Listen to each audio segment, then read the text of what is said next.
Halo,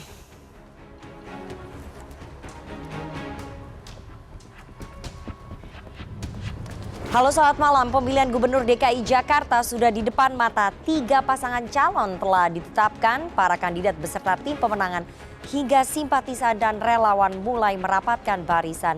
Pilkada Jakarta dinilai fundamental sebagai wajah dinamika politik nasional.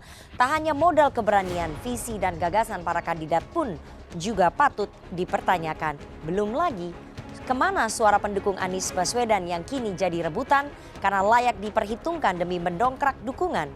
Laga terbuka 3 paslon di Pilkada Jakarta. Bersama saya Rifana Pratiwi akan membahasnya selama 1,5 jam ke depan dalam Political Show. Yuk, semuanya.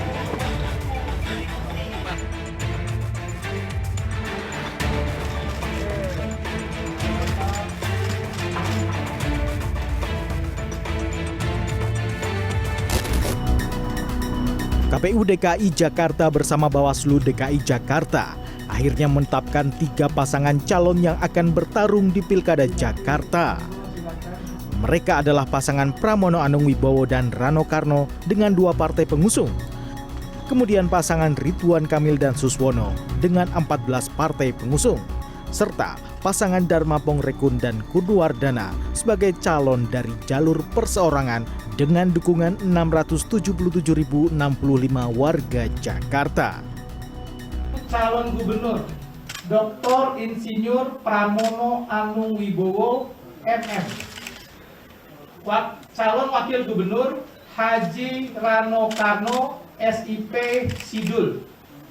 Nomor 2, Calon Gubernur HM Ridwan Kamil. Calon Wakil Gubernur H. Suswono. 3, Calon Gubernur Komjen Pol Purnawirawan Dharma Pongrekun SIK MM Hum. Calon Wakil Gubernur Dr. Insinyur R. Kurniawardana Abiyoto MT dengan dukungan perseorangan 677.065 dukungan yang tersebar di 6 kabupaten kota. Selain menetapkan 3 pasangan calon gubernur dan calon wakil gubernur, KPU DKI Jakarta juga melakukan serah terima personel pengawalan dan pengamanan untuk ketiga pasangan calon selama berkontestasi di Pilkada dari Polda Metro Jaya. Sebanyak 120 personel ditugaskan untuk mengawal dan mengamankan ketiga paslon selama Pilkada. Setiap paslon mendapat fasilitas pengawalan 40 personel dengan kemampuan khusus VIP Protection. Kemudian masing-masing calon dipersiapkan 40 orang. Jadi 40 orang kali 3 berarti 120 orang yang bertugas memberikan pengamanan, keamanan terhadap calon gubernur dan wakil gubernur. Nanti mereka diberikan kepercayaan untuk memberikan pengawalan dan pengamanan setiap kegiatan di masing-masing cagup dan wakil cagup. Usai ditetapkan oleh KPU DKI Jakarta sebagai peserta yang akan berkontestasi di Pilkada, bakal pasangan calon gubernur dan wakil gubernur Ridwan Kamil Suswono atau Rido mengatakan siap mendapatkan nomor berapa saja ketika pengundian nomor urut dilakukan. Menurut RK, penentuan nomor urut paslon akan digunakan sebagai strategi sosialisasi selama masa kampanye. Dua sama aja. Saya tidak ada mitos-mitos nomor. Ya. Dulu pernah nomor 4 waktu Pilwalkot, nomor 1 waktu Pilgub, dua-duanya juga menang. Ya, jadi sama aja. Untuk menghadapi kedua lawan politiknya yang telah resmi ditetapkan oleh KPU Jakarta, bakal calon gubernur Jakarta Pramono Anung bersama pasangannya Rano Karno akan menerapkan strategi kampanye yang bersifat hard and soft campaign. Pramono Rano juga akan melakukan sosialisasi serta mendatangi warga Jakarta secara langsung. Maka yang akan dilakukan memang harus ada kampanye yang bersifat hard campaign, soft campaign, sosialisasi, dan door to door. Semuanya kami lakukan, termasuk Jakarta ini kan unik. Banyak sekali para tokoh yang ada di Jakarta. yang perlu disilaturahmi, perlu didatengin.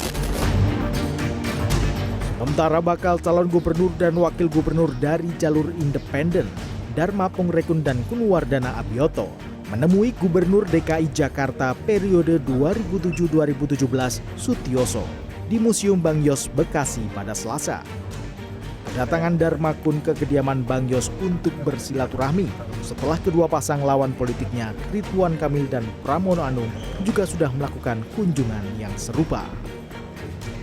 Mulai dari urusan banjir dengan 13 sungai yang harus kita perhatikan dan juga urusan transportasi, moda transportasi umum yang terintegrasi untuk meminimalisir kemacetan di Jakarta, bahkan juga mengenai hal-hal demografi yang ada di Jakarta.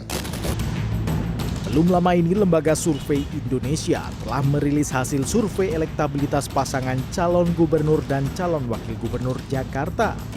Hasil survei LSI menunjukkan elektabilitas Ridwan Kamil Suswono berada di posisi teratas dengan angka 51,8%.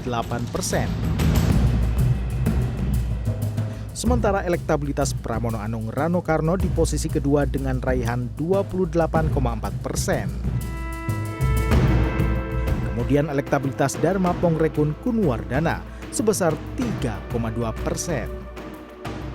Menurut Direktur Eksekutif LSI Jayadi Hanan, selain harus berlomba-lomba menarik hati masyarakat, dukungan mantan Gubernur Jakarta dinilai akan menentukan sikap warga Jakarta terhadap ketiga pasangan calon di Pilkada Jakarta. Tim Liputan CNN Indonesia.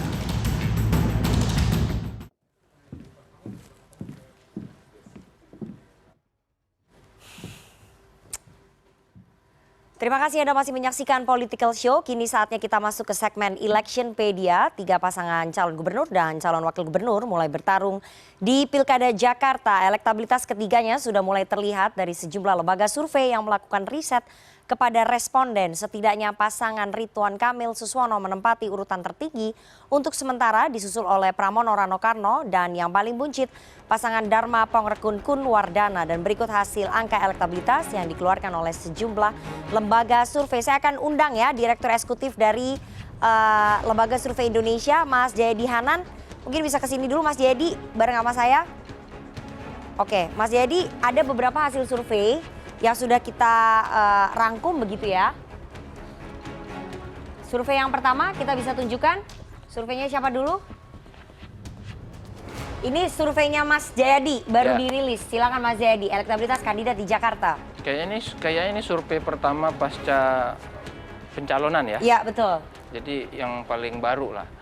Ya seperti yang sudah disampaikan, saat ini RK Suswono didukung oleh sekitar 51,8%, disusul Pramono Anung Rano Karno 28,4% dan Dharma Kun 3,2%. Yang menarik ada menyatakan golput 3,9% dan belum tahu belum jawab itu sekitar 13%.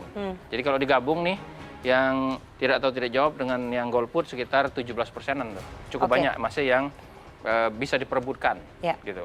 Tapi ini suaranya apakah sudah strong voters atau masih bisa swing voters begitu Mas Jayadi? Masih banyak yang belum kuat pilihannya, ya. Masih banyak pemilih lemah.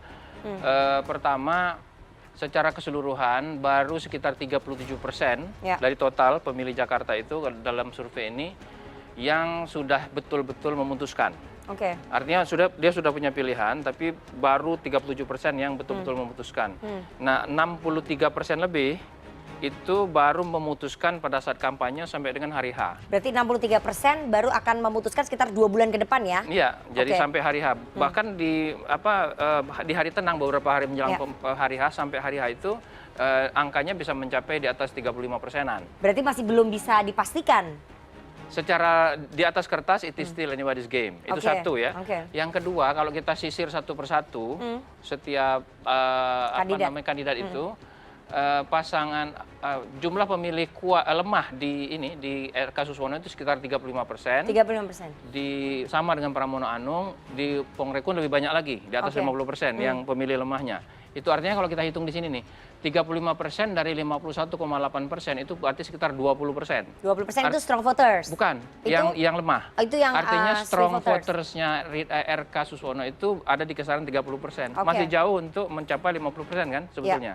Oke. Sementara Pram Rano juga 35% dari 28% itu sekitar 10. Artinya mereka baru punya kekuatan yang kuat betul di 18%-an gitu. Nah, yang menarik kan pertanyaannya kenapa begitu kan? Ya, Pertama, RK Suswono unggul secara sosialisasi. betul.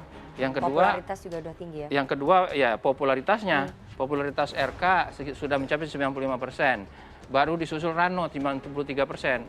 Tapi karena Rano posisinya cawagup, bukan cagup, jadi kan dampaknya lebih kecil dibandingkan dengan RK. Yang kedua atau yang ketiga, selama ini kan nama RK sudah beredar bersama-sama dengan Anies dan Ahok, ya. Dengan Startnya udah duluan. Ya, itu soal sosialisasi. Yang satu hal lagi, RK itu sama seperti Anies sama Ahok, sudah punya basis solid. massa. Cuman bedanya Anies basisnya sekitar 35-40, Ahok 20-an, kalau RK itu sekitar 15%-an gitu. Itu beberapa faktor yang menjelaskan kenapa situasi seperti ini. Yang terakhir, yang perlu disebut, Mas Pram itu popularitasnya baru 45%. Jadi belum bisa dibandingkan apple to apple sama Ridwan Kamil. Ridwan Karena Kamil dia 45, ini popularitasnya 95. sudah 95 ya. Iya, gitu. Oke. Kita lihat simulasi semi terbuka 6 kandidat. Kalau ini dipecah sendiri ya. Iya. Nggak ada pasangannya. Silakan Iya. Mas Jay. Kalau tadi kan pasangan, ya sudah.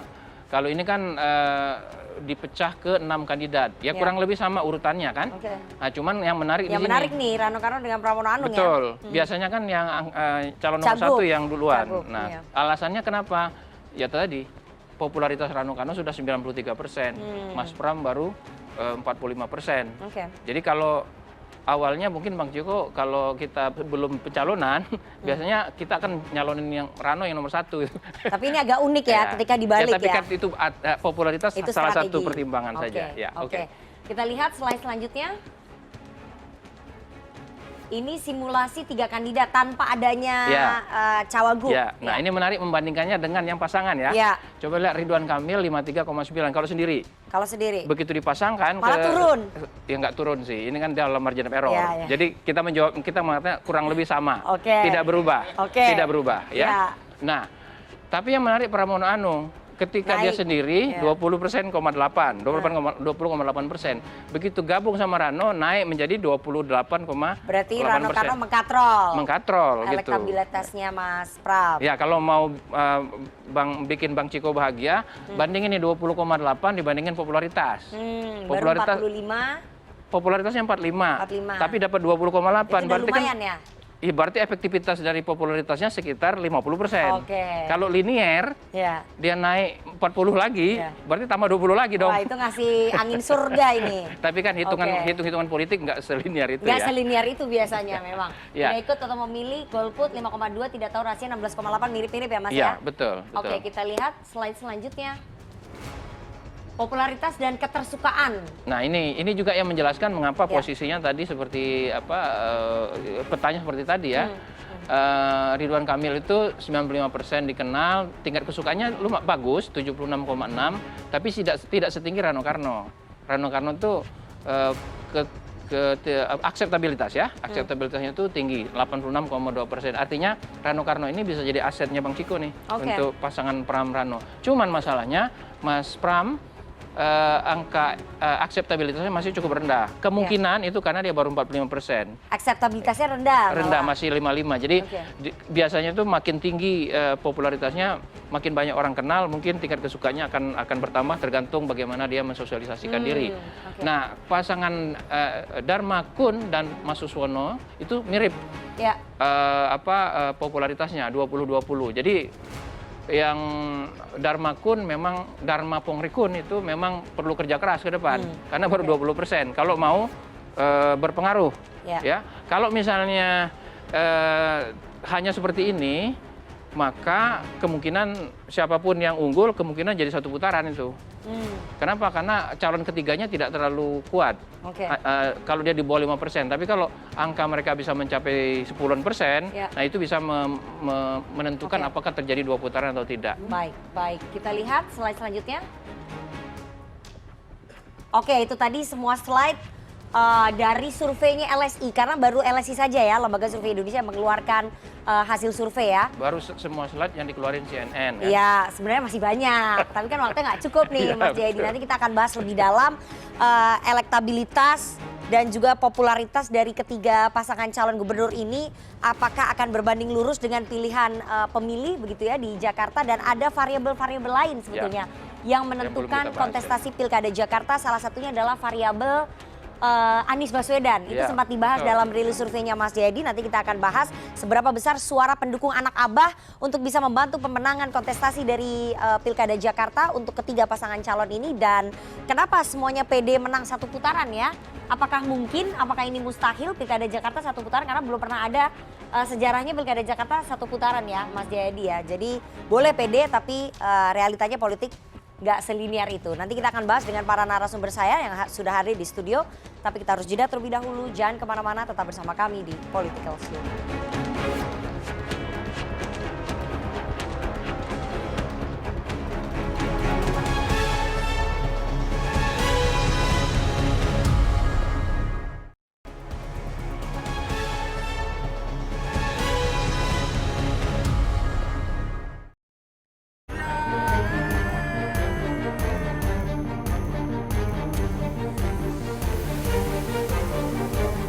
Tapi kami ingin targetnya satu putaran, maka presentasinya harus sangat jauh supaya tidak menjadi kendala.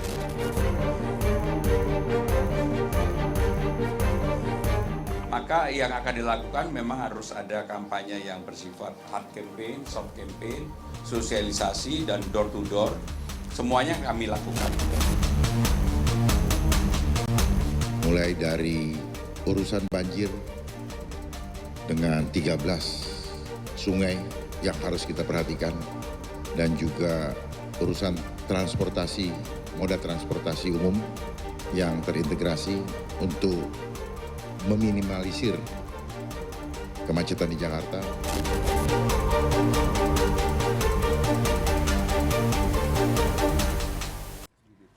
Terima kasih Anda masih bersama kami di Political Show, dan kita akan langsung melihat jalannya pengambilan nomor urut di Pilkada Sumatera Utara langsung dari kantor KPUD Sumatera Utara, mengingat hari ini serentak semua KPUD menyelenggarakan pengundian nomor urut bagi pasangan calon kepala daerah. Kita akan bergabung langsung. Pasangan calon Muhammad Bobi Apip Nasution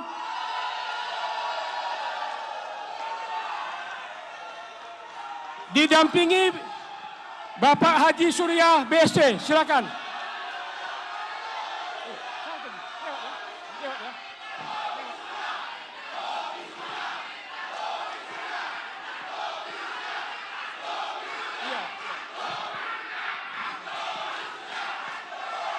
Baik Bapak Ibu sekalian, para pendukung mohon kerjasamanya untuk bisa tertib.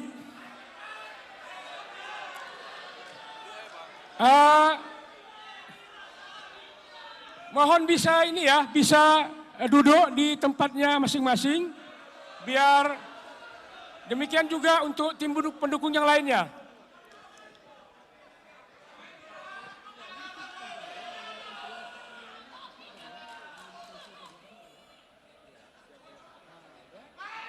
Oke, ya, enggak belum. Ya, sekali lagi ya, Bapak Ibu sekalian, mohon kerjasamanya untuk bisa tertib. Ya, sekali lagi kami ingatkan, sebagaimana tadi telah disampaikan oleh Pak Raja terkait dengan tata tertib dan mekanismenya, bahwa nomor antriannya terdiri dari nomor 1 sampai 14. Jadi,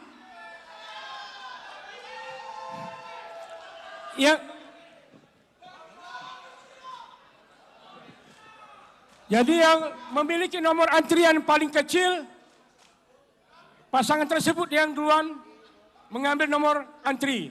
Jadi catatan kami, nomor antrian nomor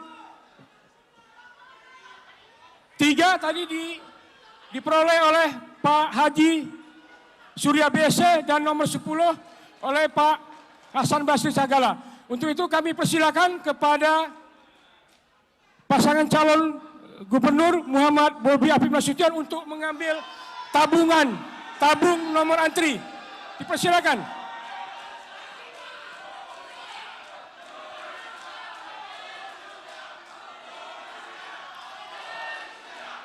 Oke ya, mohon untuk tidak dibuka. Jangan dibuka dulu. Berikutnya kami persilakan berkenan pasangan calon Gubernur Bapak Edi Rahmayadi didampingi Bapak Hasan Basri Sagala untuk mengambil tabung nomor antrian.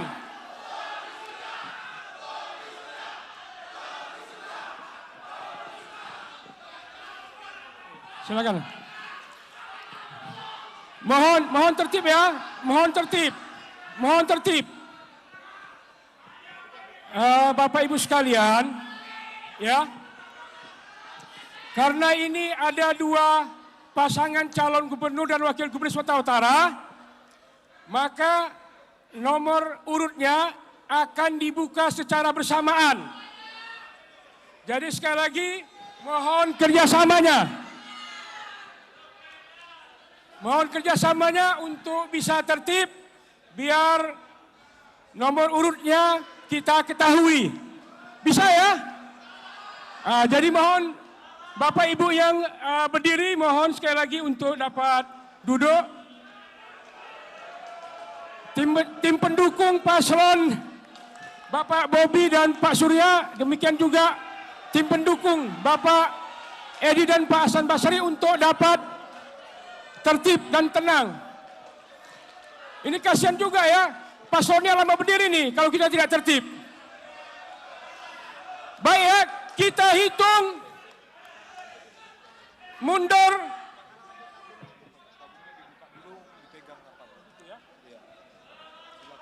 Mohon kepada masing-masing paslon untuk membuka tabung, tapi jangan ditunjukkan nomor urutnya. Iya, oke? Kita hitung mundur ya. Belum.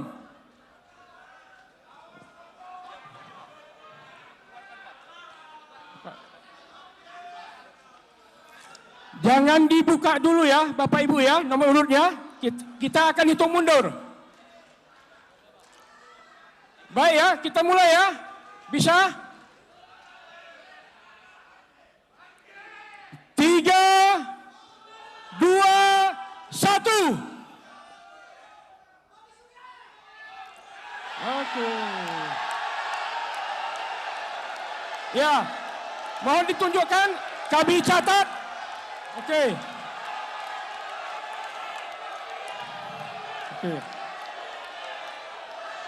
Oke. Silakan ditunjukkan kepada peserta dan kepada media.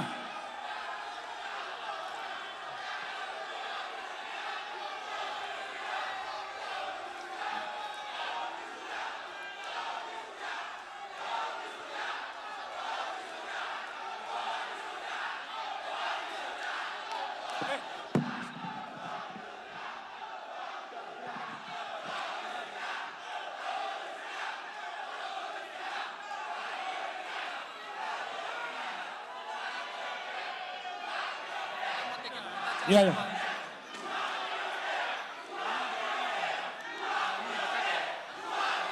Enggak, ini masih apa ribut?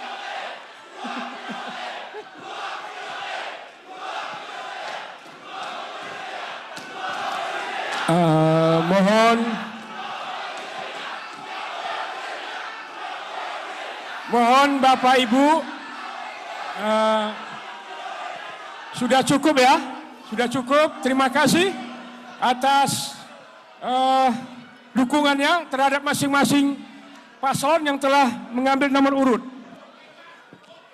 Baik, kami bacakan hasil pengundian nomor urut sebagai berikut. Pasangan calon gubernur Baru saja kita mengikuti pengundian nomor urut untuk calon gubernur dan wakil gubernur Sumatera Utara, di mana menantu Presiden Jokowi Bobi Nasution yang berpasangan dengan Surya mendapatkan nomor urut 1, sementara pasangan yang diusung oleh PDI Perjuangan yakni Edi Rahmayadi sekaligus gubernur petahana yang berpasangan dengan Hasan Basri itu mendapatkan nomor urut 2. Itu tadi pengundian nomor urut di Provinsi Sumatera Utara, dan kita akan kembali ke dialog malam hari ini. Pemilihan Gubernur DKI Jakarta sudah di depan mata, 3 pasangan telah ditetapkan, para kandidat beserta tim pemenangan hingga simpatisan dan relawan mulai merapatkan barisan. Pilkada Jakarta dinilai fundamental sebagai wajah dinamika politik nasional. Tak hanya modal keberanian, visi dan gagasan para kandidat juga patut dipertanyakan. Belum lagi suara pendukung Anies Baswedan kini jadi rebutan karena layak diperhitungkan demi mendongkrak dukungan. Laga terbuka 3 paslon di Pilkada Jakarta. Malam ini kita akan membahasnya dengan narasumber di studio. Saya perkenalkan satu-satu. Dari yang paling ujung kanan ada tim pemenangan Dharma Kun, Iksan Tualeka. Selamat malam Bang Iksan. Nomor urutnya berapa? Nomor 2. Oke, boleh kampanye di sini. Nah, kampanye besok sih sebenarnya, tapi nggak apa-apa lah. Ada juru bicara tim pemenangan Pramono Anung Rano Karno. Ada Mas Ciko Hakim. Selamat malam Mas Ciko. Malam, Nana. Nomor berapa? 3. Oke, sama kayak nomor partai di Pilpres ya. Dan ada juga Direktur Eksekutif dari LSI, Mas Jayadi Hanan, masih bersama dengan kami. Selamat malam Mas Jayadi. Malam Nana. Dan pakar komunikasi politik Bang Effendi Ghazali. Selamat malam Bang Ege. Bukan. Nomor 4 golput dong. Enggak ya. Kenapa? Nomor 4. Maksudnya masih berpikir. Oh, belum menentukan pilihan. Undecided voters atau Dibilangin swing golput voters. kayak takut-takut Dan gitu. bergabung melalui sambungan Yang penting virtual tidak ada kampanye. tim pemenangan dari Ridwan Kamil Suswono, Bang Ahmad Zaki Iskandar. Selamat malam Bang Zaki. Salam semuanya. Assalamualaikum. Waalaikumsalam. Terima kasih sekali sudah mau bergabung di menit-menit akhir menggantikan temannya yang tiba-tiba mangkir pada malam hari ini, Herzaki Mahendra Putra ya, jubir dari Siap. RK Suswono. Terima kasih ya Bang Zaki ya. Saya akan langsung putarkan dulu pernyataan dari Ridwan Kamil soal menang 1 putaran. Saya putarkan dulu pernyataannya. Ya sebenarnya alhamdulillah karena kan kampanyenya belum dimulai ya. Angka itu adalah angka perkenalan. Jadi angka perkenalan itu belum ada intensitas dialog, intensitas belusukan, belum ada acara-acara akbar kan gitu ya yang membuat mindset warga bergeser ke pemilihan. Jadi belum apa-apa sudah angka segitu hatur lumayan, dan pesan saya sama, angka besar belum jaminan, angka kecil juga belum jaminan. Yang harus kita lakukan tetap bekerja sampai hari-hari terakhir dengan 4 cara dari kami kan. Ada yang belusukan, ada yang media sosial, ketemu tokoh dan melakukan event-event. Jadi kami syukuri, tapi kami ingin targetnya 1 putaran, maka presentasinya harus sangat jauh supaya tidak menjadi kendala. Oke Bang Zaki, calon gubernur Kim Plus Ridwan Kamil yang juga kader Partai Golkar menargetkan menang Pilgub Jakarta 1 putaran. Kenapa bisa sepede itu Bang Zaki? Ini tentu saja harus dilalui dengan kerja keras. Ya, kita sudah baru saja selesai juga untuk konsolidasi seluruh partai pengusung. Kan ini gerbongnya banyak sekali nih. Jadi kelihatannya memang seluruh partai ini sudah bergerak sekarang, dan mudah-mudahan target kita menang 1 putaran sesuai dengan targetnya Bang Ridwan Kamil bisa kita capai. Oke, target menang 1 putaran ini kenapa? Karena didukung oleh koalisi besar, 12 partai politik ada di belakang Ridwan Kamil Suswono sehingga PD menang 1 putaran. 12 partai politik, dan tentu saja ini masih ada kurang lebih sekitar 63 hari ke depan. Kita punya waktu untuk terus menyapa, memberikan sosialisasi, dan juga mengajak masyarakat Jakarta melihat program-program dan ide serta gagasan dari Ridwan Kamil dan Mas Suswono ini, untuk mudah-mudahan program yang kita tawarkan ini bisa menjawab kebutuhan dan juga masalah-masalah di Jakarta. Oke, Bang Zaki, kalau dilihat ya, realitanya di lapangan terjadi beberapa penolakan terhadap calon gubernur Anda, Ridwan Kamil. Saya beri contoh ya, salah satunya pada saat Kang Emil berkunjung ke Haul Mbah Priuk, kemudian ke Jatinegara. Jadi penolakan-penolakan ini apakah tidak memupus mimpi menang 1 putaran? Ya, alhamdulillah kemarin penolakan tersebut kan sudah miskomunikasi, sudah clear semuanya. Dan sekarang Bang Ridwan jalan di mana aja di Jakarta, alhamdulillah diterima. Karena kita juga kan ingin mengajak masyarakat Jakarta menghadapi pesta demokrasi ini benar-benar pesta demokrasi yang yang disambut dengan rasa riang gembira, bukan ketegangan-ketegangan. Oke, jadi penolakan-penolakan itu tidak akan mudah-mudahan tidak akan terjadi lagi. Menang satu putaran. Insya Allah. Oke, saya mau ke Mas Ciko. Mas Ciko, sebelum saya ke Anda ya, saya akan putarkan dulu. Jadi kepedean untuk menang satu putaran bukan hanya dilontarkan oleh Ridwan Kamil, tapi oleh Wakil Gubernur Anda juga, Ratno Karno. Saya putarkan dulu. Memang Jakarta ini punya kita, harus kita isi, harus kita bangun. Walaupun pilihan tentu ada di masyarakat. Nah itu sebuah pilihan. Saya cuma berharap mudah-mudahan pilihannya nggak dibuang percuma. Gitu. Silakan mau pilih siapa supaya apa selesai tuntas nih. Kalau bisa satu putaran cukup, jadi nggak capek kita. Kita udah capek dari pileg, pilpres, sekarang pilkada. Dan memang besok tuh 5 tahun nggak ada pilkada. Nunggu setelah 5 tahun lagi. Ini kesempatan untuk kita segera bebenah. Itu istilahnya. Jadi Mas Ciko, selain Ridwan Kamil yang PD menang Pilgub Jakarta satu putaran, ternyata cawagup Anda Bang Rano Karno juga PD kalau bisa Pilgub Jakarta dimenangkan satu putaran. Kenapa sepede itu? Padahal dari hasil survei elektabilitas paslon Anda nggak nyampe 30%. Ya, baru 28% something ya, 28%-an. Kenapa?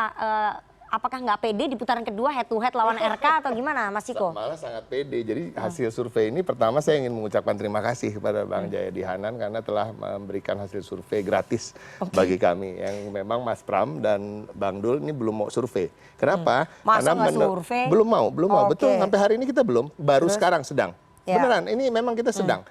Tapi kita kemarin nggak survei. Kenapa? Karena itu kan survei itu dilakukan tanggal 6 sampai tanggal 12. Kita baru mendaftar tanggal 28.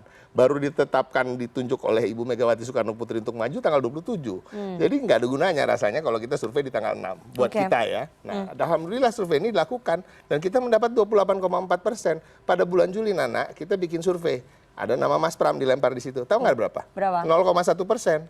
Bayangin nggak Juli ke September tanggal 6, dia jadi 28,4. Bayangin nggak nanti dari tanggal 26 September itu, 2 bulan lagi, ya kayaknya 60%. Jadi ini sesuatu yang tidak terbayangkan. Nggak terbayangkan. Nah, tadi gitu. ada satu hal lagi yang mungkin tadi karena waktunya terbatas ya, ada slide yang saya cukup mempelajari surveinya Mas Jayadi Hanan.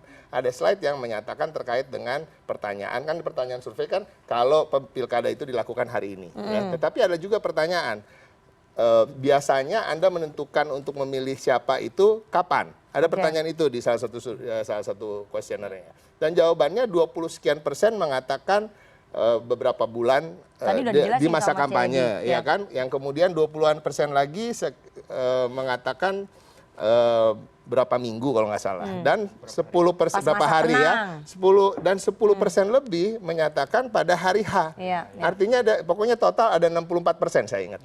Nah artinya kan ini memang betul belum akurat betul kalau kita bicara di hari pencoblosan, dan kita sangat optimis. Dan karena Mas Pram dan Bang Rano, kenapa kita optimis ya bukan karena kita hanya melihat hasil survei itu bisa seperti itu, karena Mas Pram dan Bang Rano ini setiap hari antara 10 sampai 12 jadwal dan mereka berpisah. Jadi jadwalnya sendiri-sendiri 10 sampai 12 jadwal dimulai jam 5.45 pagi bahkan sampai jam 12 malam. Jadi dan ini terus jalan dan ini makin digas. Sekarang udah dapat nomor urut, APK akan berkibar di seluruh Jakarta, dan mudah-mudahan lah kita lihat 2 minggu lagi gimana hasil surveinya. Tapi masalahnya masa kampanyenya kan pendek sekali ya. Betul. Dan popularitas calon gubernur Anda itu baru sekitar 45%-an. Sementara itu PR-nya. Bang Rano sudah sampai 90%. Bagaimana kemudian mengejar PR popularitas itu selama 2 bulan ini? Kan waktunya pendek sekali. Tadi yang saya sampaikan, kita turun ke bawah. Ya khususnya Mas Pram dan Bang Dul. Tapi kan juga terkejar insya Allah. Karena itu tadi dari bulan Juli 0,1 dalam waktu 2 bulan lebih bisa naik ke 28,4. Jadi atau 20% lah kira-kira kalau Mas Pram doang ya. Jadi intinya kita sangat optimis. Apalagi dibantu APK, dibantu dengan medsos. Apalagi di Jakarta orang-orang yang tidak buta literasi politik ya. ya, benar-benar mengikuti berita, ngikutin Twitter, X, membuka Kumparan atau Detik dan lain-lain lah ya, termasuk CNN. Jadi ini kita sangat optimis dan mudah-mudahan kita bisa menangkan hati warga Jakarta. Tapi kita di sini bukan untuk mengalahkan siapa-siapa, yang kita mau kalahkan tuh kemiskinan di Jakarta, Nana. Kita mau mengalahkan problematika. Koalisi besar loh. Melawan koalisi jumbo, 12 partai melawan PDI Perjuangan doang, gimana tuh? Gimana? Mesin partai yang logistik? yang pileknya hanya 14%, sekarang udah didobelin sama Mas Pram, jadi 28,4. Iya kan? Dalam waktu singkat, dalam waktu let's say 6 hari, karena 8 hari lah kira-kira, karena kita mendaftar 28. Ini optimis sekali nih, timnya Mas Pram. Sangat. Oke, ya. Saya mau ke pasangan calon gubernur dan wakil gubernur independen, Bang Iksan ya. Kalau dari hasil surveinya LSI tadi, elektabilitas paslon Anda, Darmakun itu baru mencapai 3%. Jadi paslon Anda ini dianggap sebagai calon boneka dan tidak siap tempur. Kayak nggak niat begitu, makanya elektabilitasnya 3%. Padahal udah ngumpulin KTP dari awal. Itu gimana responnya? Ya, tapi kita terima kasih ya, karena tadi pemetaan itu bisa membuat kita juga jadi optimis juga. Karena pemilih yang kuat atau strong voters juga masih belum banyak. Kemudian undecided voter juga cukup tinggi. Dan itu kita anggap sebagai captive market yang potensial juga untuk kita garap.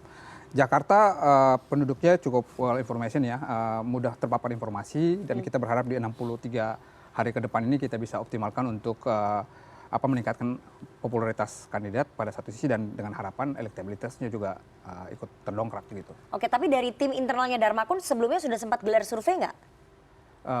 Belum. Ya, makanya kita terima kasih ada hasil survei di awal dari LSI. Jadi baru tahu ini kalau elektabilitasnya 3%. Ya.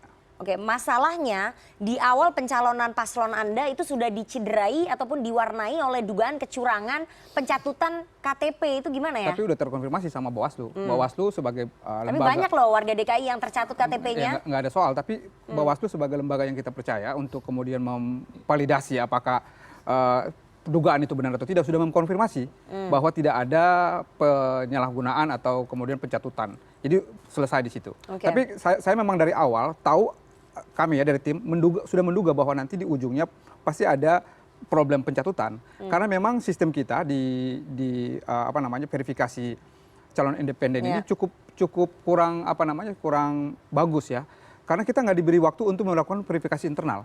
Sementara kita tahu di KPU itu punya verifikasi verifikasi administrasi dan verifikasi faktual. Kita berharap bahwa proses verifikasi itu dilakukan oleh KPU, dan kalau kemudian KPU menemukan ada itu, karena memang kita tahu mengumpulkan KTP dengan jumlah yang cukup signifikan dengan durasi waktu yang sangat pendek itu sangat tidak mungkin kami melakukan verifikasi secara internal. Jadi memang situasi yang ada kemarin polemik itu sudah kami duga sebenarnya. Persoalannya calon Anda ini tidak ada dukungan dari partai kan, karena majunya dari independen. Bagaimana kemudian bisa sosialisasi ke bawah, mesin partai nggak ada, logistik banyak nggak?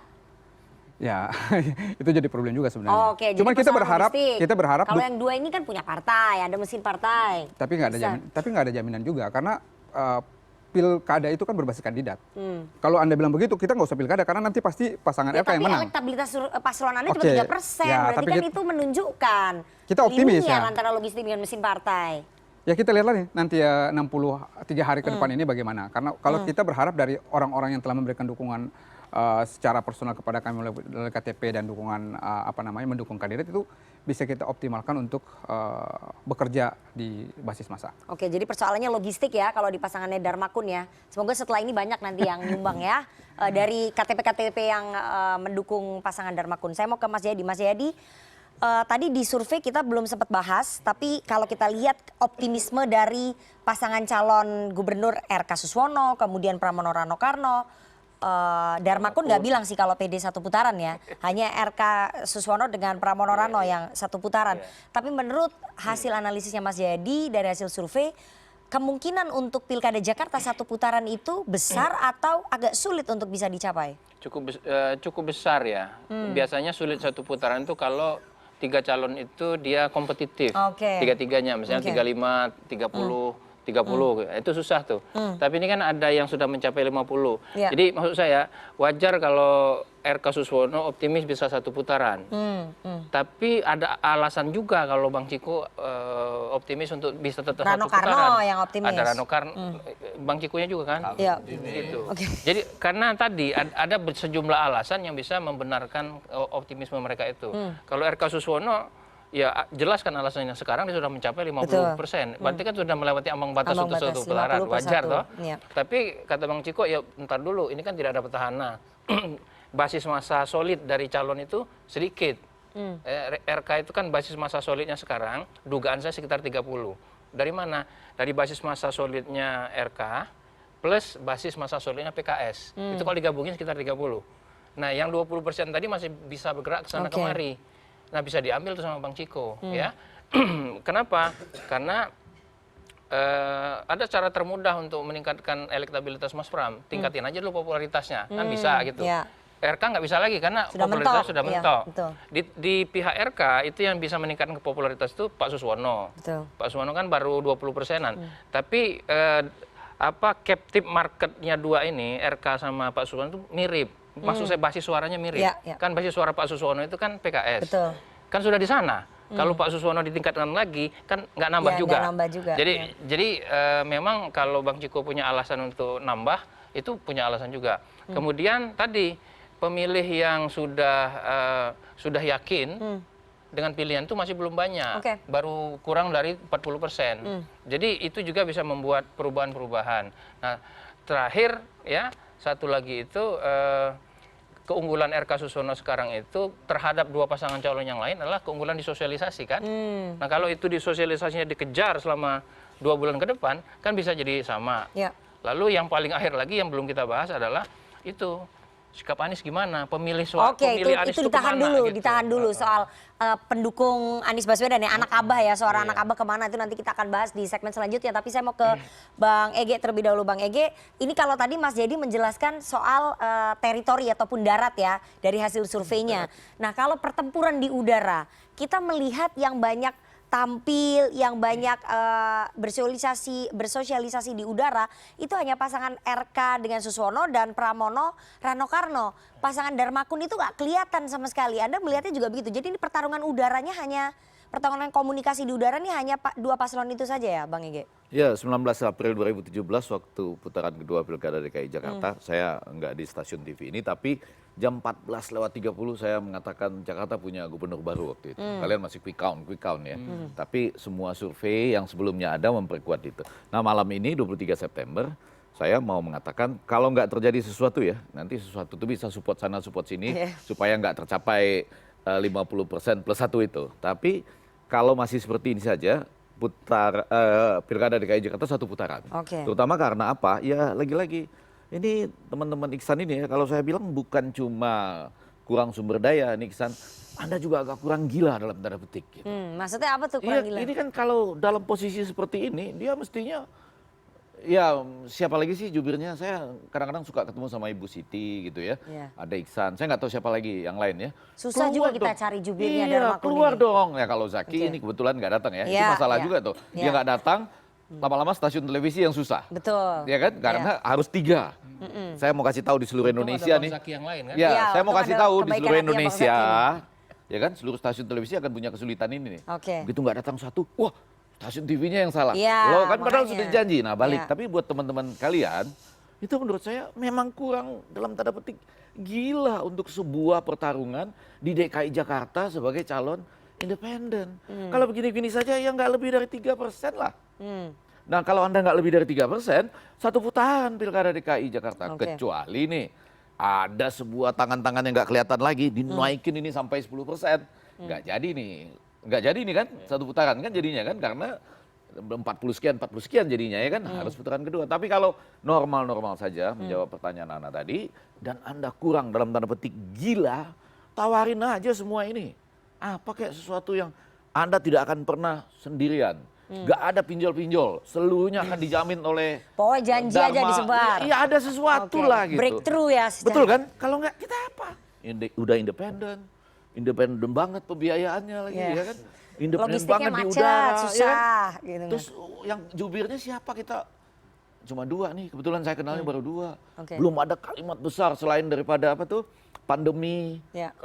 COVID, JIS, MPOX. menggratiskan JIS. Nah, nanti kita bicara JIS ya, Iya, itu iya. persoalan lain, 3,9 Jackmania. Hmm. Orang-orang ini belum ngomong nih, kecuali ini tim manajer U19 yang sudah juara Ya, nih, di ya. belakang gitu ya. Oke. Tapi enggak juga, enggak gampang juga masuk di Jakarta. Oke, jadi pertarungan di udaranya hanya melibatkan 2 paslon saja ya? 2 paslon dan yang satu belum terlalu, kan agak terlambat. Ya, saya agak setuju dalam konteks tadi penelitian Jayadi itu bahwa yang satu agak terlambat mulailah. Karena yang satu kan ini sudah langsung dimulaikan kan dengan Suswono. Cuma yang berbeda saya dengan dia adalah menurut saya lapisan yang belum menentukan itu lebih tebal daripada hasil survei itu. Ya kan, nanti aja coba kita lihat ya bagaimana. Tapi seperti saya misalnya kan KTP DKI kan, ini kadang-kadang orang yang bukan DKI yang ngomong. Kalau saya KTP saya DKI, ya. Jadi menentukan nanti itu untuk memilih.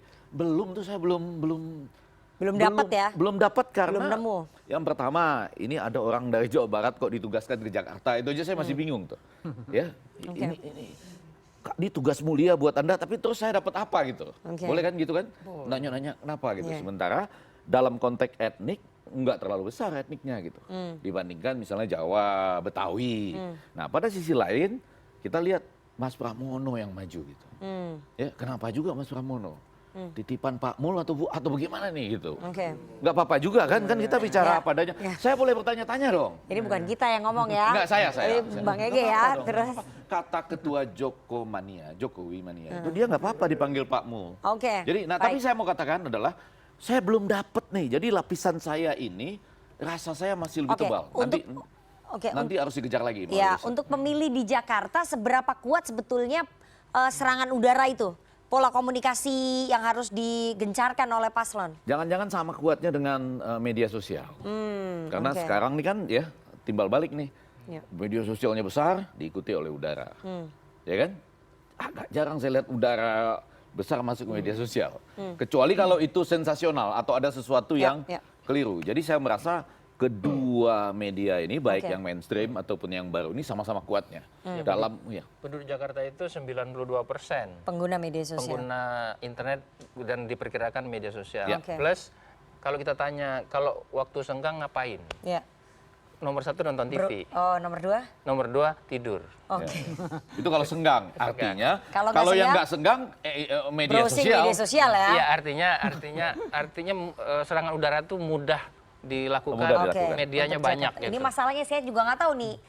Media sosialnya Dharmakun ada apa enggak ini? Makanya nanti habis ini kita tunjukin ya.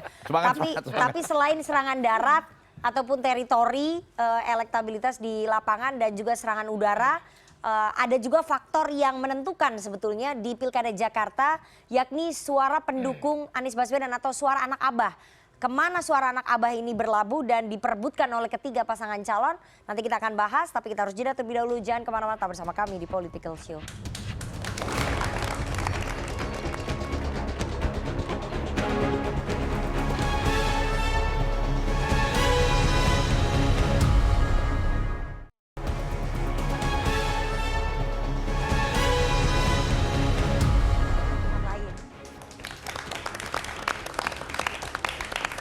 Terima kasih Anda masih bersama kami di Political Show dan kita akan menyambut dari tadi sebetulnya sudah hadir langsung di studio CNN Indonesia teman-teman dari Badan Eksekutif Mahasiswa Fakultas Ilmu Administrasi Universitas Indonesia. Tepuk tangan untuk teman-teman dari UI. Nanti teman-teman dari UI bisa mengikuti dialog, kemudian mengkritisi, menanyakan, ataupun memberikan masukan kepada para narasumber, apalagi yang punya KTP DKI, kemana kira-kira akan melabuhkan pilihan di tanggal 27 November nanti pada saat pemungutan suara ya. Oke, kita masuk ke segmen selanjutnya.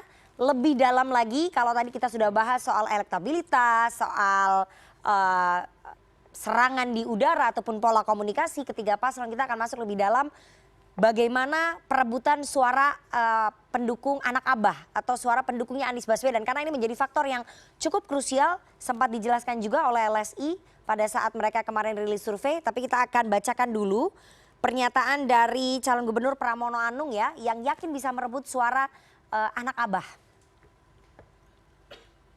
Oke, bisa ditunjukkan di layar.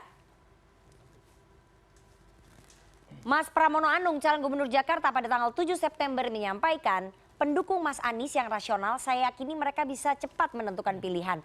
Bahkan kalau diamati dengan teliti, beberapa pengurus utama di tempat saya juga membantu Mas Anies saat Pilgub yang lalu. Itu tadi optimisme Pramono Anung. Oke, ada lagi lanjutannya. Jadi menurut saya wajar siapapun yang bertarung di Jakarta juga harus dekat dengan pendukungnya Mas Anies. Nah ini mulai PDKT sama anak abah ya. Saya mau ke Bang Ciko. Bang Ciko, dalam beberapa kesempatan Mas Pramono Anung tampak berusaha untuk melekatkan diri dengan Mas Anies Baswedan. Ketemu di CFD. Oh, itu nggak sengaja. Oke, itu nggak sengaja. Tapi dalam politik there is no coincidence. Nggak, itu nggak sengaja, betulan. Itu nggak sengaja, tapi memang kita panggil karena kita lihat ada di situ. Iya. Pas kebetulan. Itu ketemuan gitu. Oke. Panggilnya di tempat maksudnya. Panggilnya di tempat. Bukan dipanggil di Oke. Dipanggil disamperin. Iya. Pas di tempat. Iya. Nggak perlu bohong-bohong. Iya, oke. Nggak apa-apa, nggak usah denial juga. Kita terlalu pede untuk harus bohong-bohong. Oke, jadi ada kesan, ini kesan di publik ya, ada kesan bahwa Mas Pram dan Bang Rano mencoba untuk mendekatkan diri dengan Mas Anies Baswedan. Bahkan tadi pernyataannya Mas Pram juga begitu. Sekarang pertanyaannya, jelas case by case-nya. Oke, sekarang pertanyaannya apakah memang ini strategi? Baju kita hampir sama. Jangan distraction dong. Berusaha dia distraction. Jadi pertanyaannya apakah memang ini strateginya Mas Pram dan juga Bang Rano untuk bisa menggait suara anak abah pendukungnya Mas Anies Baswedan jumlahnya 30% ya? Lebih dari 40% bahkan. Saya rasa semua paslon juga ada keinginan untuk menggait suara itu. Salah kalau enggak ya kan? Karena ada 30%-an satu ya kan? 40%-an. Itu banyak sekali, itu besar sekali. Dan kita tapi lebih cocok untuk mendekatinya dengan cara-cara tadi. Makanya Mas Pram bilang kan, pendukung Mas Anies yang rasional akan lebih cepat rasanya bisa kita gait. Kenapa? Karena kita bicara program, kita bicara gagasan. Kita tahu orang yang rasional itu tidak mengkultuskan individu. Artinya mereka mendukung seorang tokoh atau menjadi followers dari satu tokoh itu karena gagasan dan ide-idenya. Dan di Jakarta ini memang perlu gagasan dan ide karena kebutuhan manusia Jakarta ini kan beragam dan betul-betul kesulitan dalam beberapa hal di mana mereka merasa Mas Anies ketika mereka harapkan bisa maju bisa membawa kehidupan yang lebih baik. Dan mereka melihat kalau Mas Anies nggak maju, pupusnya Mas Anies itu sama dengan pupus harapan mereka dengan solusi-solusi itu. Tapi kan kita ingin menyatakan bahwa kita juga bisa menghadirkan solusi yang sama. Dan kita rasa sekarang sudah hampir separuh lebih kayaknya nih pendukung Mas Anies yang rasional sudah ke kita. Nah tadi Mas Pram juga bilang ada beberapa tokoh-tokoh kunci yang berada di relawan Pak Anies atau timnya Pak Anies di Pilpres juga sudah bergabung. Ada Laude Basir, Ketua Presidium Relawan Sekretariat Bersamanya Mas Anies ada di kita. Ada Iwan Tarigan yang hari ini bergabung menjadi salah satu juru bicara bersama saya.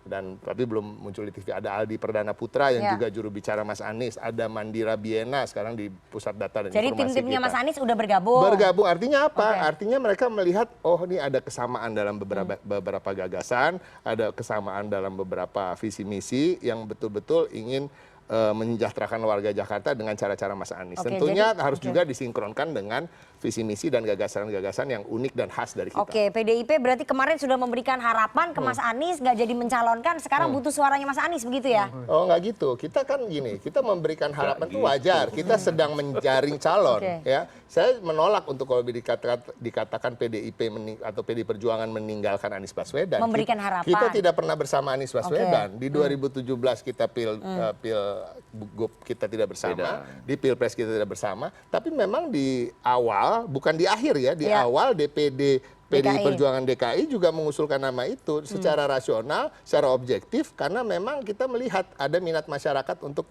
mendukung Mas Anies dan tingkat kepuasan publiknya tinggi, itu harus diakuin. Dan itu tapi kalah dalam penjaringan karena kita kan partai kader pada akhirnya kita ingin perintah ketua umum. Bukan ikut perintah ketua umum, banyak kader yang ngantri gitu kan. Kalau kita dibilang ninggalin Mas Anies, kita apa buat Ahok dong? Lebih kurang ninggalin apa? Artinya ada pertimbangan-pertimbangan yang lebih strategis dan kita merasa dengan Mas Pram dan Bang Rano ini itu yang Jakarta butuhkan. Apa sih yang Jakarta butuhkan di musim kampanye ini? Kita butuhkan kampanye yang gembira, kampanye yang merangkul dan Mas Pram dan Bang Rano bisa melakukan itu dan menang dengan cara-cara yang elegan. Kampanye yang merangkul, membawa isu Persija dan juga The Jackmania dalam setiap bagian dari kampanyenya sebagai bagian dari bahan kampanye. Apakah itu bagian dari strategi menarik simpati pendukungnya Mas Anies, terutama Enggak dong. Itu menarik JIS seluruh dan juga warga Jakarta. JIS itu dibangun oleh Mas Nana Anies. jangan salah, Nana ini kurang ngerti bola, kurang ngerti Persija. Persija itu bukan hanya kebanggaan Jakmania. Persija itu kebanggaan ibu-ibu yang tinggal di Jakarta. Ketika mereka nonton bola, nemenin suaminya, anaknya nemenin bapaknya, semuanya suka sama Persija. Persija itu ikon.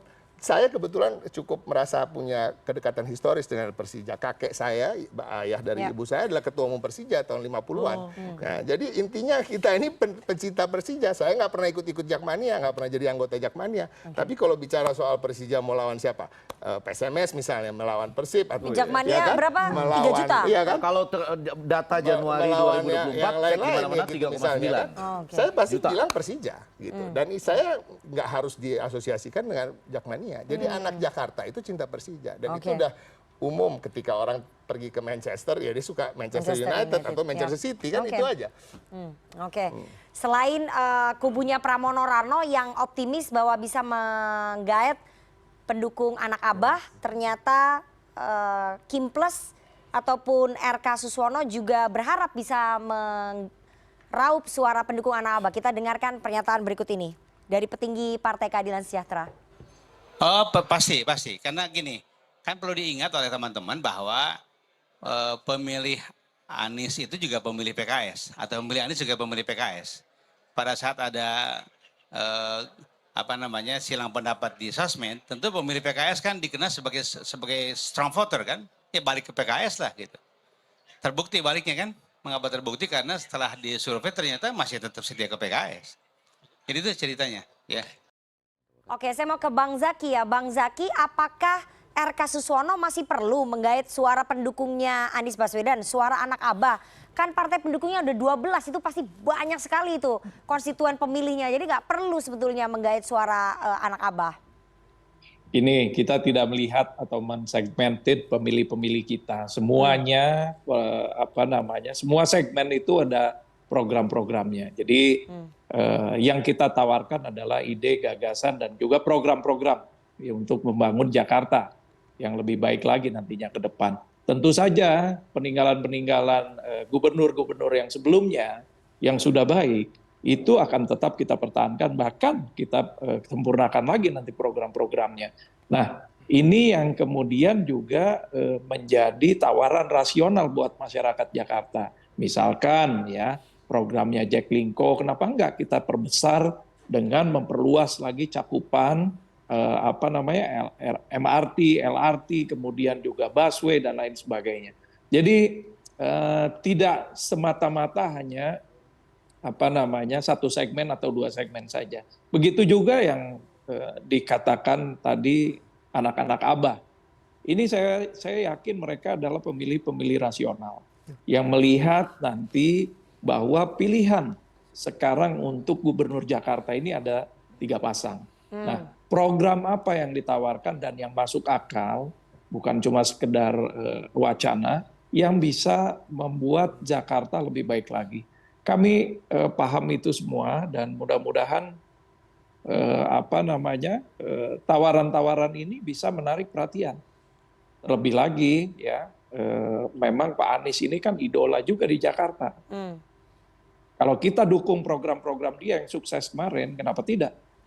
Dan salah satunya adalah tadi juga PLH Pak Ahmad Heriawan dari PKS juga menyatakan bahwa banyak pemilih PKS itu benar-benar melihat sosok dan figur Anies Baswedan, dan sekarang kita punya Pak Suswono yang dari PKS yang langsung. Ini adalah kader PKS yang memang nanti akan menjadi pemimpin di Jakarta, insya Allah. Bang Zaky, jadi penting ya bagi RK Suswono untuk menggait ataupun meraup dukungan dari pendukungnya Anies Baswedan? Ya, salah satunya. Salah satunya ya. Kemudian gimana caranya? Apakah akan mencoba membuka komunikasi dengan Mas Anies? Karena kan pendukungnya ini akan melihat nih kemana nih Anies Baswedan akan melabuhkan dukungan. Setiap semua yang punya rekam jejak baik di Jakarta, itu Ridwan Kamil dan Pak Suswono pasti akan tukar pikiran dan diskusi. Bagaimana kemudian membangun Jakarta berikutnya. Nah, ini tentu akan menjadi masukan karena pasangan ini juga sedang belanja masukan dari para tokoh-tokoh di Jakarta seperti apa nanti Jakarta ke depannya. Jadi kita juga pasti akan berbicara dengan Pak Anies Baswedan, kemudian akan juga ada pertemuan nggak dalam waktu dekat? Mungkin. Ya kita siapkan nanti sesuai Apalagi dengan Kang jadwal Emil dengan yang... Mas Anies kan cukup dekat ya. Apakah akan ada pertemuan dalam waktu dekat keduanya ini? Mudah-mudahan akan ada pertemuan untuk diskusi bagaimana Jakarta ke depan. Oke, saya akan beralih ya. Tadi saya bahas soal Persija dan juga The Jackmania. Calon Anda, cagup Anda itu terkesan tidak mau terseret dalam politisasi sepak bola. Jadi ketika ditanya oleh wartawan bagaimana tentang Persib versus Persija, ini masih belum memberikan jawaban yang... Persib baru menang ya? Ya, belum memberikan jawaban yang confirm begitu ya. Nah, ini bagaimana Bang Zaky? Gini, sebagai pimpinan daerah, kepala daerah, Ridwan Kamil ini di Jawa Barat juga sebagai pembina olahraga. Ya. Tentunya sebagai pembina olahraga tidak hanya sepak bola, dia juga bisa menjadi pembina olahraga di cabang olahraga yang lain. Begitu juga ketika nanti diberikan mandat di Jakarta. Tentu saja salah satu cabang olahraga yang mungkin menjadi binaan dari para kepala daerah adalah sepak bola. Kenapa tidak? Gitu. Oke, tapi ini posisi yang sulit nggak sih sebenarnya Bang Zaky? Yang pasti tawarannya begini, bahwa sosok figur Ridwan Kamil ini adalah pembina olahraga yang juga aktif membangun dunia olahraga. Nah itu satu keuntungan buat Jakarta nantinya. Oke, tapi apakah ini posisi yang sulit sebetulnya bagi Ridwan Kamil? Harus memilih kita antara Persib bisa dengan berbicara. Kita bisa berbicara banyak sebetulnya kalau untuk membina olahraga. Enggak hanya ANSI Persija saja, pembinaan aset-aset pemain muda di Jakarta ini juga pasti akan banyak. Dan biasanya binaan dari Persija ini juga kan bisa diterima di klub-klub yang lain. Baik. Ya. Baik. Oke, Jadi menurut saya ini sesuatu yang seharusnya menjadi kekuatan bagi Ridwan Kamil bahwa sebagai pembina olahraga dia bisa membangun dunia olahraga di Jakarta termasuk sepak bola dan Persijanya. Baik, saya mau ke Bang Iksan ya. Bang Iksan, bagaimana kemudian strategi dari pasangan Darmakun untuk meraih suara pendukung anak Abah ini? Karena cukup besar 40%. Kalau tadi mereka berdua, RK Suswono dengan Pramono Rano mereka optimis, pemilihnya pemilih rasional. Sama juga. Ya, tapi strategi kan nggak bisa kita buka di sini namanya strategi ya. Tapi saya kira pendukung Abah atau anak Abah ini bisa juga berinsut ke pasangan Darmakun. Kita ini mau bisa mendukung KTP-nya anaknya Pak Anies aja ada yang dicatut loh katanya. Siapa yang catut itu? Darmakun. Iya. Siapa yang catut itu? Ada yang dicatut. Bawaslu sudah mengkonfirmasi itu. Jadi saya kira kita nggak bisa lagi mundur ke belakang. Pendukung Abah bisa mendukung kita karena kita ini satu-satunya calon independen yang maju dalam kontestasi Pilgub serentak tahun ini. Nah, kalau kemudian mereka pernah dikecewakan oleh satu pasangan, kemudian tidak diakomodir oleh pasangan yang lain atau koalisi partai pendukung yang lain, saya kira calon independen atau pasangan independen layak untuk mereka dukung, gitu. Sangat potensial untuk mereka dukung. Jadi kami tentu berharap anak Abah bisa kemudian rasional dan ketika mereka mau memilih kandidat yang tidak punya tidak diintervensi oleh kekuasaan politik atau kemudian oleh elit politik. Jadi paslon Anda tidak diintervensi, tidak memiliki kaitan dengan oligarki karena proses, kekuasaan. Anda yakin itu ya? Karena proses kandidasinya berbeda. Proses kandidasi dari partai politik atau gabungan partai politik jelas ada kuncinya. Kalau kita memang didukung oleh masyarakat langsung melalui KTP yang mereka serahkan. Gitu. Jadi prosesnya yang berbeda menunjukkan bahwa kita punya afiliasi dengan elit politik yang berbeda juga. Begitu kira-kira. Sudah akan menjalin komunikasi dengan Mas Anies? Kenal apa enggak atau akan gimana?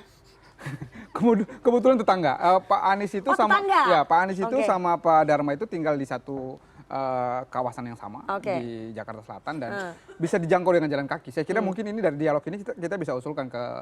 Jadi dalam waktu dekat akan ada pertemuan nggak antara Mas Anies dengan Pak Dharma? Kita upayakan, kita komunikasikan. Semoga nanti bisa ada juga waktu Bang Anies bisa ketemu dengan Bang Dharma. Oke, ya sambil mengklarifikasi itu mungkin ya, karena kemarin ramai di media sosial X bahwa KTP anaknya Mas Anies dicatut oleh paslon Anda, itu mungkin bisa nanti diluruskan juga. Bawaslu sudah luruskan, jadi kita nggak perlu luruskan lagi. Ya, secara personal mungkin bisa diluruskan. Saya mau ke Mas Jayadi. Mas Jayadi jangan ketawa gitu. Ada yang mangkir ya.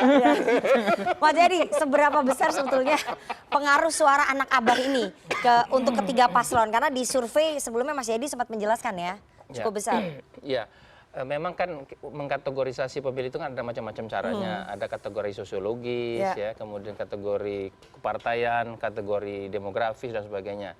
Nah, salah satu cara yang lain adalah mengkategorisasikannya berdasarkan ketokohan. Jadi tidak berarti kalau ada pendukung Anies lalu itu bertentangan dengan komunitas Jawa. Belum tentu, kan bisa jadi mereka overlapping kan, gitu. Nah, di survei ini juga kita cek itu masih berapa banyak tuh pendukung Anies. Caranya kita nanyakan ke mereka, kalau Anies maju lawan 3 pasangan berapa yang akan milih? Masih ada 40% akan milih Anies. Artinya kan, dan itu sesuai dengan perkiraan kita dari awal. Ya, di Pilpres lalu Anies dapat sekitar 40%, 42, sekian persen. Jadi memang dan di berbagai survei pasca Pileg lalu juga sekitar itu angkanya, sekitar 35 sampai 40%. Jadi kalau kita dari jumlah itu cukup besar. Nah, kalau saya mengkategorisasikan pemilih Anies itu menjadi 2 kategori besar yang sederhana. Satu kategori pemilih Anies yang PKS, pemilih Anies yang bukan PKS. Betul. Nah, kategorisasi pemilih Anies yang PKS itu meskipun sekarang belum 50%-an ke RK Suswono, banyak yang masih ragu-ragu, sebagian sudah pindah ke Pramrano, tapi diduga mereka akan lebih banyak ke RK Suswono. Katakanlah berapa sih pendukung PKS di Jakarta? Sekitar 18%. Jadi kalau misalnya yang 40% kita kurangi dari 18, kita gedein lagi lah jadi 20. Berarti kan masih ada sekitar 20-25% anak Abah yang masih menunggu tuh, menunggu clue dari Abah itu. Dari Abah. Nah, karena itu di salah satu cara kita untuk mengetahuinya adalah dengan melakukan eksperimen di survei. Kalau Anies mendukung RK Suswono gimana? Kalau Anies mendukung Pramrano gimana? Kalau dia netral saja gimana? Ya.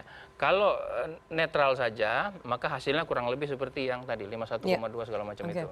Kalau Anies menyatakan dukungan secara terbuka kepada RK Suswono, maka itu fungsinya adalah melakukan solidifikasi, mensolidkan dari pilihan terhadap RK Suswono. Jadi bagi RK Suswono cukup Anies diam aja, nggak usah netral lah ya. Itu akan menguntungkan bagi RK Suswono secara secara elektoral.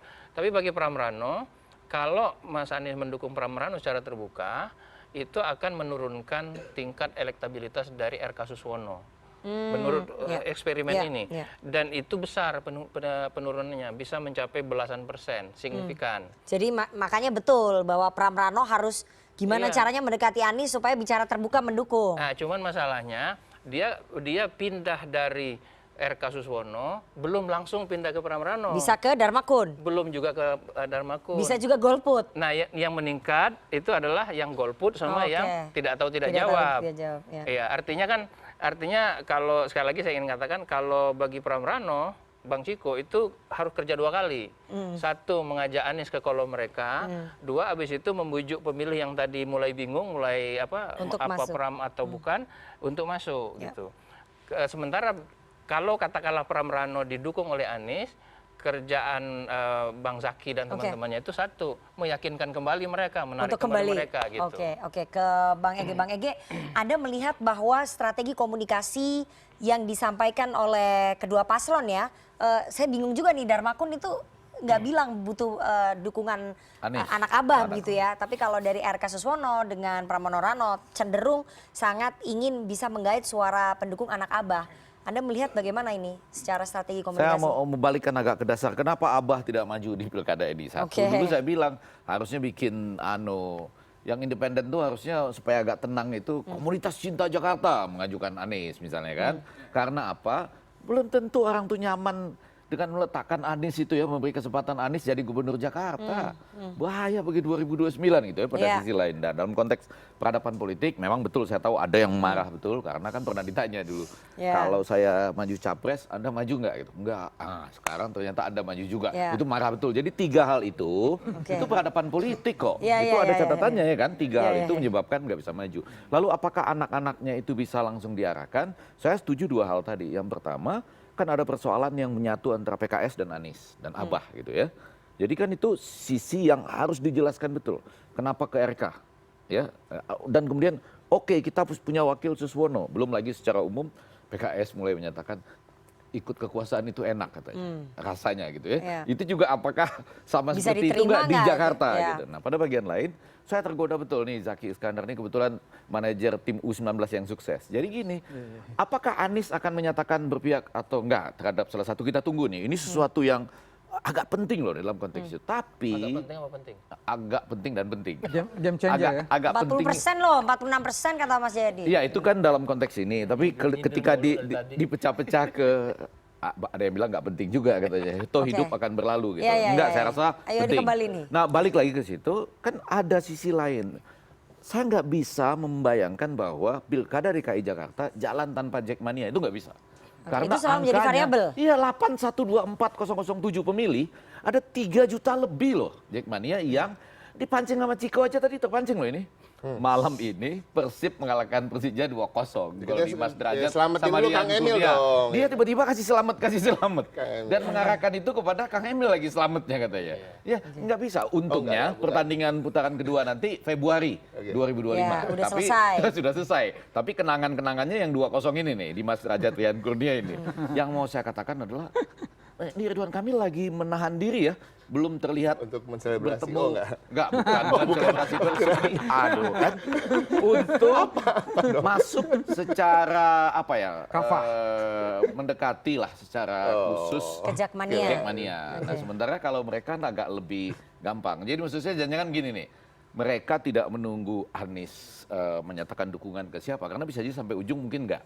Abah yang nonton dan semua anak-anak Abah bisa jadi enggak. Tapi bagian lain dari Pramono dan Rano ini bisa tiap sebentar menyinggung-nyinggung soal Jackmania. Dan ini nggak gampang disinggung-singgung di sebelah sini gitu. Jadi ada isu yang menurut saya orang boleh beranggapan ini isu nggak terlalu, tapi sepak bola tuh post-truth. Sepak bola tuh emosional. Susah dijelaskan dengan matematika, tapi kalau sudah Persija lawan ini, kita Persija. Indonesia lawan Malaysia, itu paling masalah, ya kan? Nggak boleh kalah lawan Malaysia. Jadi ada variabel lain ya. Kalau menurut Bang Ege, kalau menurut Mas Jayadi survei variabelnya Anies, kalau menurut Bang Ege variabelnya Jackmania tadi. Anies dan Jackmania. Oke, Anies dan Jackmania. Oke, kita akan tanya variabel apa yang menjadi pertimbangan teman-teman mahasiswa ataupun teman-teman pemilih muda dalam menentukan pilihan di Pilkada Jakarta. Nanti kita akan tanya, tapi kita harus jeda terlebih dahulu. Jangan kemana-mana, bersama kami di Political Show.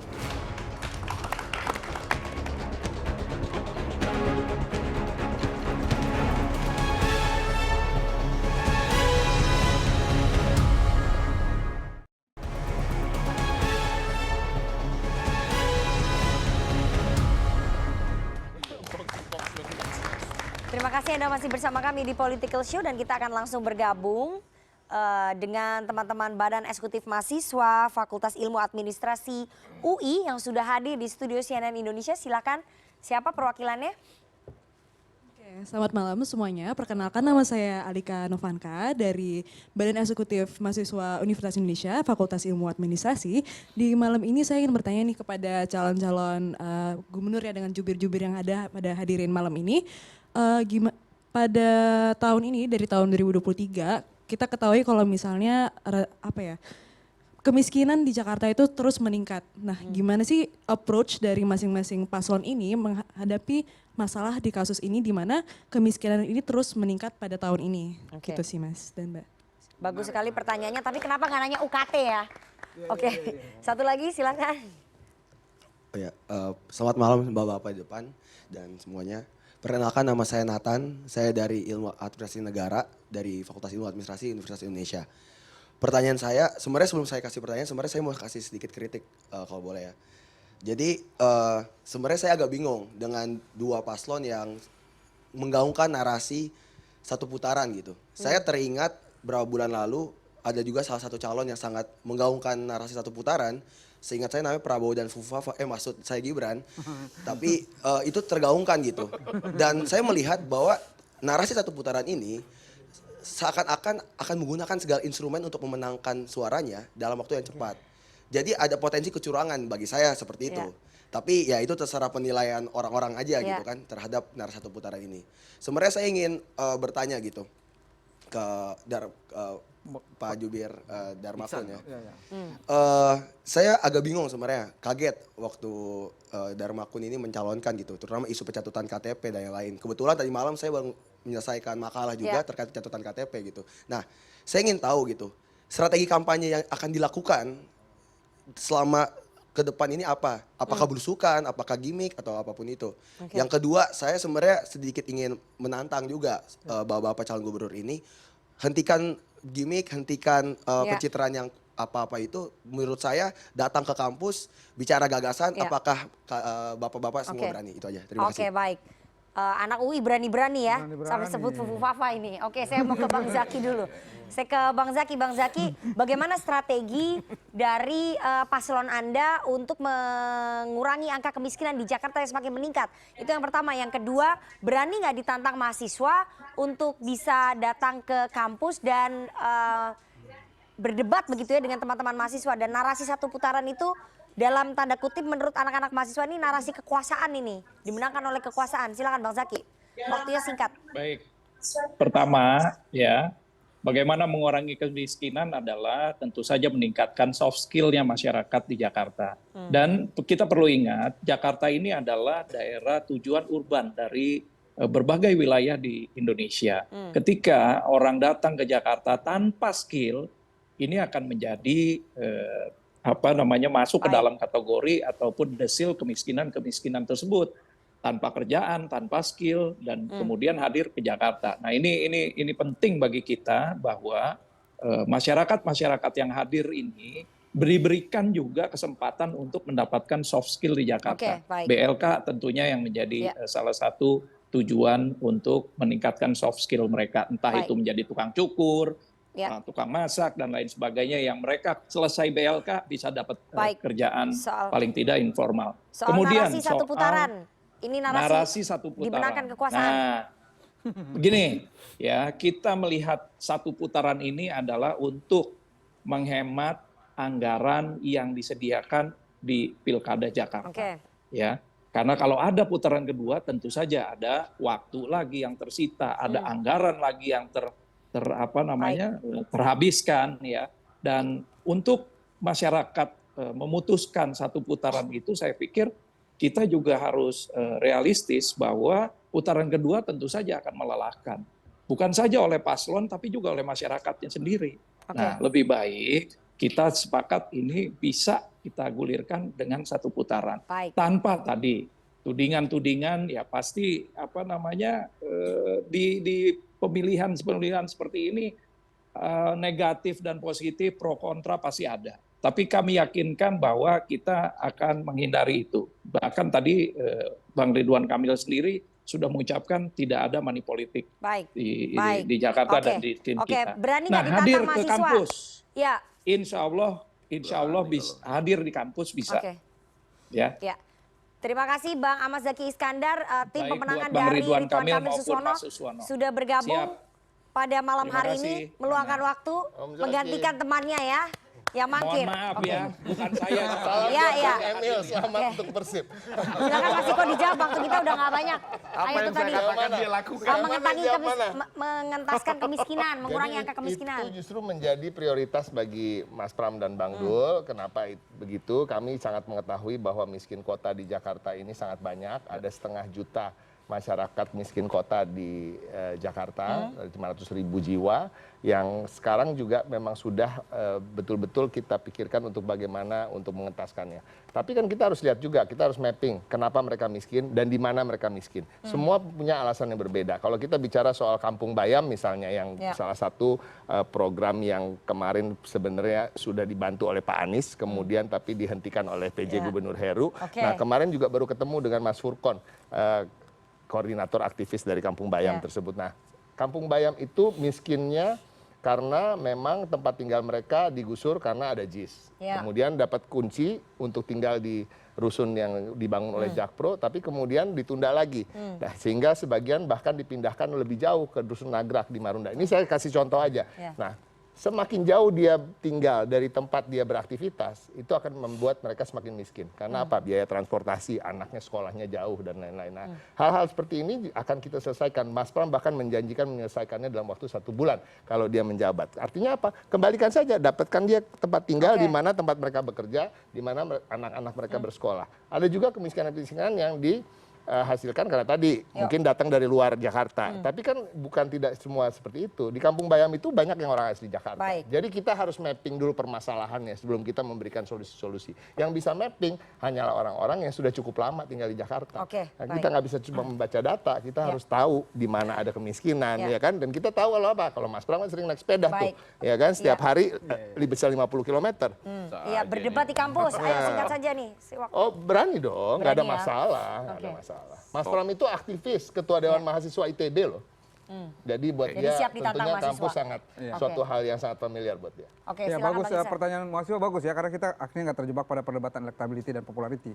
Ya, jadi forum ini jadi efektif. Kemiskinan kita tentu jadi konsen ya, karena akan kita atasi dengan membuka lapangan kerja yang cukup luas bagi terutama buat kalangan milenial kan. Apalagi kita tahu bahwa kantong-kantong kemiskinan itu sebenarnya dia terjadi juga karena kurang difasilitasi oleh pemerintah. Nah, Dharma Kun akan hadir untuk bisa menjadi katalisator memastikan bahwa lapangan kerja akan semakin banyak bagi masyarakat Jakarta, terutama kaum milenial, dan dengan demikian agar pengangguran itu akan diperkecil dan tingkat kesejahteraan masyarakat akan lebih baik dari waktu ke waktu. Siap berdebat di kampus? Pasti, karena kita lihat latar belakang kandidat kita, Pak Dharma, terbiasa untuk berhadapan dengan mahasiswa. Tadi pertanyaan penting ya, menyangkut pencatutan. Sekali lagi saya mau bilang bahwa pencatutan itu terjadi karena kita harus evaluasi terhadap sistem rekrutmen di KPU. Waktu yang terbatas, dipaksa kumpul KTP yang banyak, tapi mereka punya mekanisme internal untuk melakukan verifikasi. Dan Bawaslu juga sudah menyampaikan bahwa tidak ada pencatutan itu. Kita berkiblat saja pada Bawaslu sebagai lembaga yang diberikan otoritas untuk menentukan apakah ada atau tidak pencatutan untuk kecurangan. Silakan Bang Ege, pendek saja, waktunya udah mau habis. Iya, yang soal putaran-putaran tadi menurut saya penting, yang lebih penting itu adalah jujur dan adil ya. Kalau mau biaya mahal segala macam, kita pakai aja, turunan Raja Jawa aja, udah pasti. Itu nggak ada pemilihan apapun gitu ya. Nah, yang kedua yang agak penting tadi adalah pertanyaan soal kemiskinan ini ada kaitannya dengan survei Kompas itu ya, Juni, yang mengatakan bahwa suku penting, itu sekitar 66%, 63% tokoh-tokoh yang dikagumi, Pak Prabowo, Jokowi, Ahok, Abah Anies dan lain-lain seperti itu. Lalu sesudah itu ada partai politik 74%. Jadi ini yang gabungan Kim sini menentukan. Nah, yang paling ujung pertanyaan Anda itu soal kemiskinan, Alika, penting karena gini, ternyata 58,3% mau menerima bantuan dalam pilkada. Potensi bansos lagi, saudara-saudara. Potensi bansos akan merajalela ya. ya. Itu 58,3% di Jakarta loh. Iya kan? Itu Alika kan nanya kan, jangan-jangan ada yang merasa bahwa ini dibayar di depan, misalnya ya, itu mudah-mudahan rawan lah untuk kita. Mas J, sayang sekali ini waktunya udah habis ya. Tadi Mas J udah menjelaskan. Kalau menurut Mas J, tadi Pilkada Jakarta mungkin 1 putaran. Berapa di atas kertas? Ya mungkin aja kalau tidak ada perubahan. Berapa persen? Pertama, kalau tidak ada perubahan jarak antar calon yang sekarang unggul. Yang kedua, kalau Dharma Kun tidak bisa naik. Kalau tetap 3% aja bisa 1 putaran. Nah, menurut saya, sekali lagi saya setuju Bang Ege. 1 putaran, 2 putaran itu kan semua sesuai dengan aturan kita. Jangan selalu dihadapkan dengan soal ongkos atau biaya. Gitu. Kalau dikit-dikit soal ongkos, ya itu tadi, jangan pakai pemilu. Pakai silsilah. Kita harus jeda terlebih dahulu. Jangan kemana-mana, tetap bersama kami di Political Show.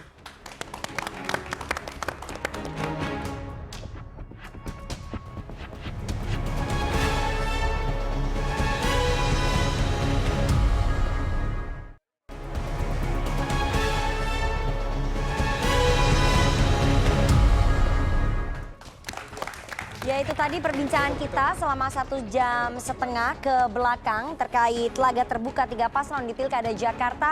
Masa kampanye akan sebentar lagi dimulai selama kurang lebih 2 bulan dan siapa yang akan memenangkan kontestasi Pilkada Jakarta pada tanggal 27 November kita akan lihat bersama karena angkanya masih cair sekali secara elektabilitas dan siapa yang berhasil meyakinkan publik Jakarta yang rata-rata pemilihnya rasional itu akan bisa menjadi gubernur dan juga wakil gubernur DKI Jakarta. Apalagi ada faktor anak abah atau faktor Anies Baswedan yang juga menentukan serta faktor Jakmania kalau tadi menurut Bang Effendi Ghazali. Kita akan tunggu bagaimana akrobat-akrobat politik selama masa kampanye di Pilkada Jakarta. Terima kasih kepada seluruh narasumber yang sudah hadir di studio pada malam hari ini dan juga teman-teman dari Badan Eksekutif Mahasiswa Fakultas Ilmu Administrasi Negara UI yang juga hadir di studio CNN Indonesia pada malam hari ini. Kita akan ketemu Senin pekan depan jam 20.30 waktu Indonesia Barat spesial Selamat Datang Penghuni Baru Senayan. Nanti bertabur bintang legislator Senayan akan kita undang, kita challenge bisa apa mereka di Senayan. Kita akan ketemu Senin pekan depan 30 September jam 20.30 waktu Indonesia Barat. Saya Rifana Pratiwi pamit. Selamat malam, sampai jumpa.